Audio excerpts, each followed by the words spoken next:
guys, mini vlog na naman po tayo ngayong araw.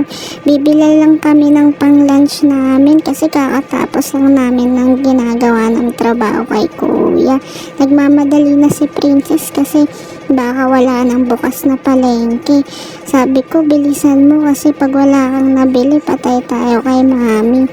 Tapos buti na lang bukas pa si kuya. Sabi namin, kuya, may tokwa pa po ba kayo? Sabi niya, dyan sa kabila meron dyan. Tapos pagpunta namin sa kabila, parang sarado na rin, kaya tumawag ako. Nay, may tokwa pa po ba kayo? Sabi niya, meron, pero maghintay lang daw kami dyan. Naghintay kami kahit ang init. Tapos bumalik kami dito kay kuya kasi nakalimutan namin bumili ng carrots at bell pepper. Tapos pauwi na kami, nakita ko si madam. Tinawag ko, Madam Cathy, smile sa vlog ko. Tapos pumunta kami sa grocery kasi bibili daw siya ng gatas. Sabi ko dapat doon tayo sa farm ni Alice, maraming gatas doon. Sabi niya, istante na lang ni kuya ang bibiling ko kasi ang ganda. Di ko alam kung anong gatas ang hinahanap na.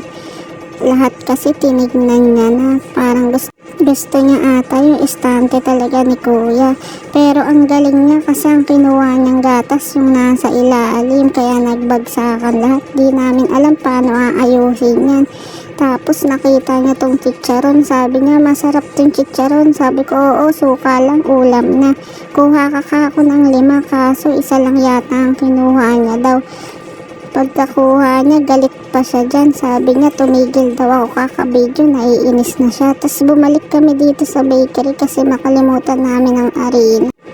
Pauwi na kami dyan sa kanila kasi sabi ko anong oras na. Tapos nagtawanan pa kami dyan dalawa kasi kinuwanan ko yung street nila. Sabi niya, wag mong kuwanan kasi ang dumi. Sabi ko, hayaan mo, bala sila dyan. Hintayin nyo na lang sa next video ko kung anong niluto namin. Basta nagluto kami kung ano-ano na naman.